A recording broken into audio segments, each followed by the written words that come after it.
Assalamualaikum warahmatullahi wabarakatuh. Kami dari kelompok 2 Angkatan 26 Latsar CPNS BPSDMD Provinsi Kalimantan Selatan yang terdiri dari Muhammad Ikhwanul Kiram, Muhammad Firdaus Hidayat, Zuhliana, Larissa Farida, dan Elena Astuti. Pada video kali ini kami akan menjelaskan infografis tentang cara kerja ASN di era new normal dan tips membangun budaya sehat di lingkungan kerja dengan menerapkan 9M dan 3T. Cara kerja ASN di era new normal. ASN harus beradaptasi dalam keadaan new normal, salah satunya beradaptasi dalam sistem kerja. Ada 2 poin yang harus diadaptasi ASN tentang sistem kerja di era new normal ini. Yang pertama adalah fleksibilitas dalam pengaturan lokasi bekerja. Pelaksanaan tugas kedinasan dapat dilakukan secara work from office atau work from home dengan mempertimbangkan data zonasi risiko yang dikeluarkan oleh Satuan Tugas Penanganan COVID-19 dan kriteria sebagaimana yang dimaksud dalam Surat Edaran Menteri Pendayagunaan Aparatur Negara dan Reformasi Birokrasi Nomor 58 Tahun 2020 tentang Sistem Kerja Pegawai dalam Tatanan Normal Baru sebagaimana telah diubah dengan Surat Edaran Menteri Pendayagunaan Aparatur Negara dan Reformasi Birokrasi Nomor 67 Tahun 2020 tentang perubahan atas Surat Edaran Menteri Pendayagunaan Aparatur Negara dan Reformasi Birokrasi Nomor 58 Tahun 2020. Dan yang kedua adalah penyederhanaan standar operasional pelayanan dengan memanfaatkan teknologi informasi dan komunikasi. Maksudnya adalah menyampaikan SOP melalui publikasi media sosial, membuka layanan komunikasi online untuk konsultasi maupun pengaduan. Pastikan pelayanan online maupun offline tetap sesuai dengan standar yang sudah ditentukan. Selain tentang sistem kerja yang harus disesuaikan di masa new normal ini, diperlukan juga dukungan sumber daya manusia aparatur. Dukungan ini memiliki 3 poin. Yang pertama, penilaian kinerja. Pegawai ASN yang melakukan work from office atau work from home harus tetap mencapai sasaran kerja dan memenuhi target kinerja. Pencapaian sasaran kerja dan pemenuhan target tersebut dilakukan dengan memanfaatkan teknologi informasi dan komunikasi. Dan yang kedua, tentang pemantauan dan pengawasan oleh pimpinan unit kerja. Pimpinan unit kerja wajib memastikan pelayanan kepada masyarakat berjalan dengan efektif, kemudian menerima, memeriksa, dan memantau tentang absensi, pencapaian sasaran kerja, dan target kinerja. Serta pimpinan wajib melaporkan pegawai yang tidak melaksanakan tugas kedinasan kepada pejabat yang berwenang.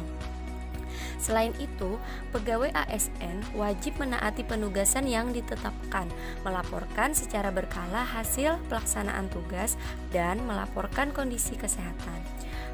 Kemudian, poin yang terakhir yaitu tentang pimpinan unit kerja memastikan kedisiplinan pegawai. Pegawai ASN wajib menaati tentang peraturan fleksibilitas lokasi bekerja yang sudah diatur di dalam Surat Edaran Menpan RB Nomor 67 Tahun 2020. Jika melanggar, maka yang bersangkutan diberikan hukuman disiplin sebagaimana diatur dalam Peraturan Pemerintah Nomor 53 Tahun 2010 tentang disiplin pegawai negeri sipil. Sekian presentasi dari saya, dilanjutkan oleh rekan saya. Selanjutnya, cara kerja ASN di era new normal juga harus mendapatkan dukungan secara infrastruktur, di antaranya yaitu yang pertama adanya ketersediaan sarana prasarana. Dengan cara pengoptimalisasian penggunaan teknologi informasi, alat dan bahan dalam hal menerapkan protokol kesehatan dan sarana prasarana kantor lainnya sesuai dengan ketersediaan anggaran.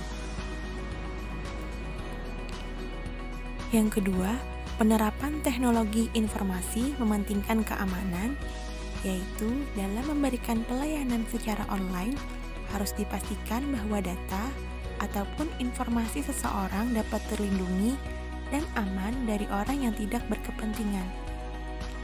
Yang terakhir, yaitu menyesuaikan lingkungan di era new normal dengan cara berpanduan kepada pencegahan COVID-19 di tempat kerja yang dapat dilihat pada Keputusan Menteri Kesehatan nomor HK.07-07-Menkes-328-2020.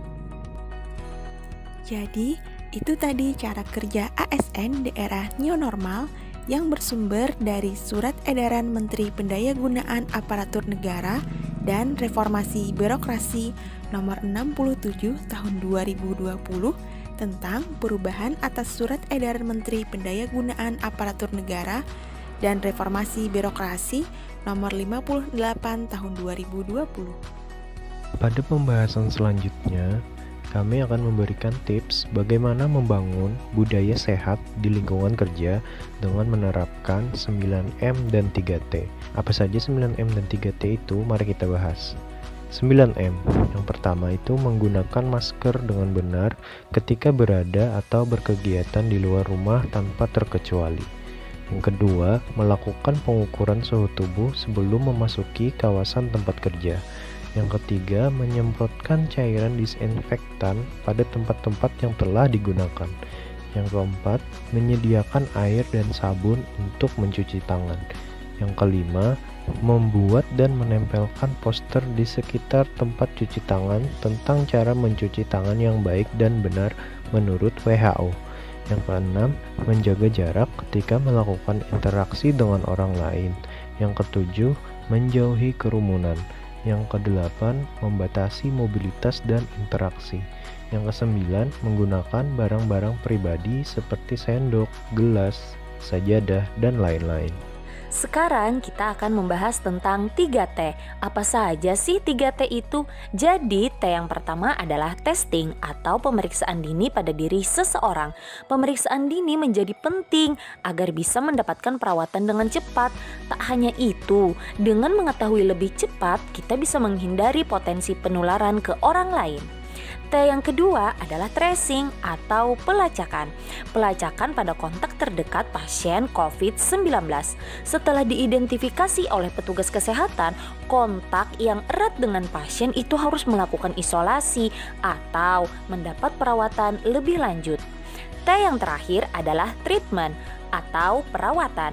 Perawatan ini dilakukan apabila seseorang terkonfirmasi positif COVID-19. Nah, demikian tadi adalah pemaparan dari kelompok 2. Semoga bermanfaat ya buat kalian.